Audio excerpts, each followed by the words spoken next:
আসসালামু আলাইকুম। আইসি রেসিপির তরফ থেকে আপনাদের সবাইকে জানাচ্ছি অনেক অনেক শুভেচ্ছা। আশা করছি আপনারা সবাই অনেক ভালো আছেন। আজকে আমি আবারও চলে এসেছি খুবই সিম্পল আর খুবই মজাদার একটা রেসিপি নিয়ে। সেটা হচ্ছে মুসুরির ডাল দিয়ে ডিম ভুনার রেসিপি। তো আশা করছি আমার এই রেসিপিটা আপনাদের সবার অনেক ভালো লাগবে। আর হ্যাঁ, এই ডিম দিয়ে মুসুরির ডাল রান্না করার জন্য ডিমটাকে প্রথমে সেদ্ধ করে নিতে হবে।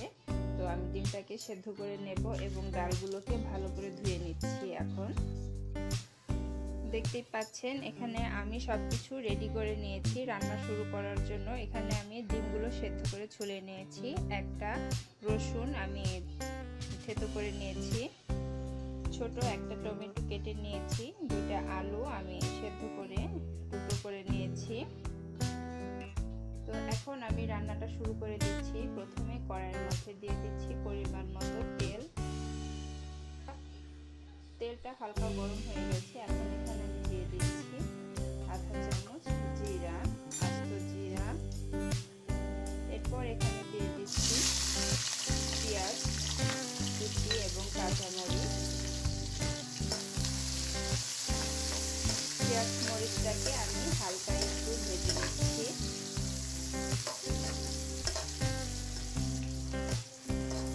দেখতেই পাচ্ছেন পেঁয়াজ মরিচটাকে আমি হালকা ভেজে নিচ্ছি।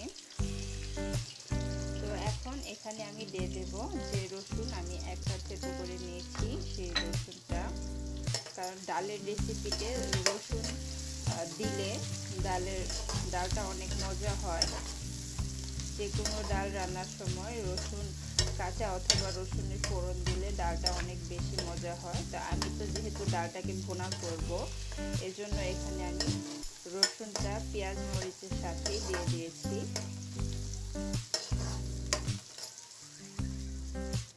এখন দিয়ে দিচ্ছি পরিমাণ মতো লবণ।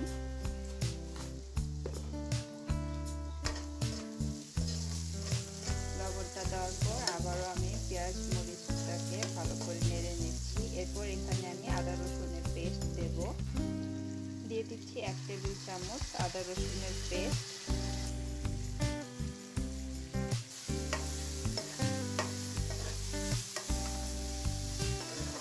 তো দেখতে পাচ্ছেন ডালগুলো আমি ভুনা করে নিচ্ছি। তো এখন এখানে আমি যে ছোট্ট একটা টমেটো রেখেছিলাম সেই টমেটোটা দিয়ে দিলাম ডালের সাথে ভুনা হওয়ার জন্য।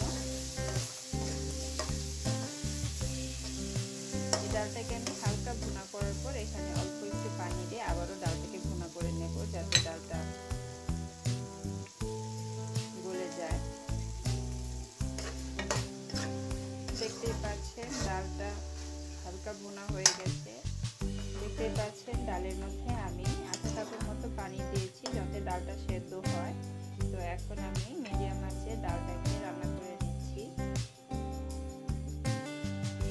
ফিরে আসলাম কয়েক মিনিট পর। আমি ঢাকনা দিয়ে ঢেকে ডালটাকে আমি দেখতে পাচ্ছি ভুনা করে নিয়েছি। ডালগুলো অনেকটাই সেদ্ধ হয়ে গেছে আর যে পানিটা দিয়েছিলাম সেই পানিটাও শুকিয়ে গেছে।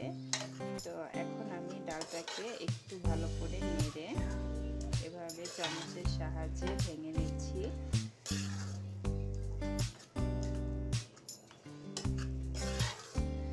তো হালকা এভাবে ভেঙে নিলেই হবে, কারণ যেহেতু আমি ডালটাকে ভুনা করছি।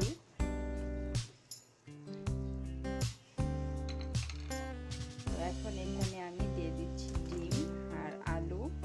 যে আলুটা আমি সেদ্ধ করে রেখেছিলাম, ডিম আর আলু এই সবগুলো এখানে এখন দিয়ে দিলাম। তো ডালটা অলরেডি হয়ে গেছে। এখন আমি এখানে 1 কাপের মতো পানি দিয়ে মিডিয়াম আঁচে ডালটাকে আমি হালকা ভুনা করে নিলেই বাস ডিম দিয়ে ডালের নতুন একটা রেসিপি সেটা তৈরি হয়ে যাবে।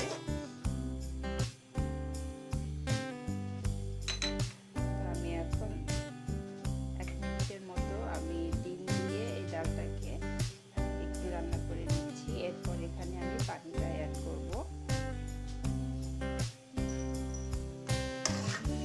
তো দেখতেই পাচ্ছেন আমি ডালের মধ্যে ডিমগুলো দিয়ে 1 মিনিটের মতো রান্না করে নিলাম। এখন এখানে আমি দিয়ে দিচ্ছি পানি।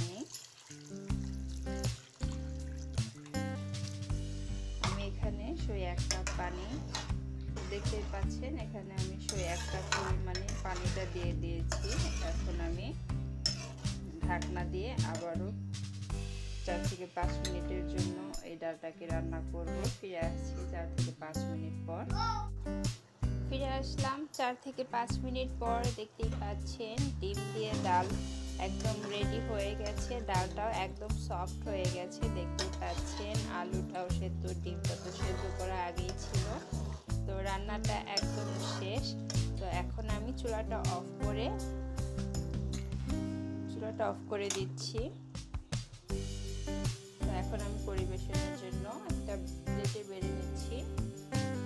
তৈরি হয়ে গেছে ডিম দিয়ে ডালের রেসিপি। দেখতেই পাচ্ছেন খুব সহজে, খুবই সিম্পল আর খুবই মজাদার একটা রেসিপি আজকে আমি আপনাদের সাথে শেয়ার করেছি। বাড়িতে যদি হাতের কাছে সবজি না থাকে তাহলে ডাল দিয়ে এই ডিমের এই সুন্দর রেসিপিটা আপনারা বাসায় ট্রাই করতে পারেন আর খেতে খুবই মজা। তো আমার এই রেসিপিটা যদি আপনাদের ভালো লাগে তাহলে অবশ্যই আপনারা বাসায় ট্রাই করতে পারেন। আর ভালো লাগলে ভিডিওতে অবশ্যই একটা লাইক দিবেন, শেয়ার করবেন, কমেন্টস করে আমাকে জানাবেন আপনাদের মতামত। সেই সাথে আমার চ্যানেলটাতে সাবস্ক্রাইব করবেন। ভালো থাকবেন সবাই। ভিডিও শেষ পর্যন্ত সাথে থাকার জন্য ধন্যবাদ সবাইকে। আল্লাহ হাফেজ।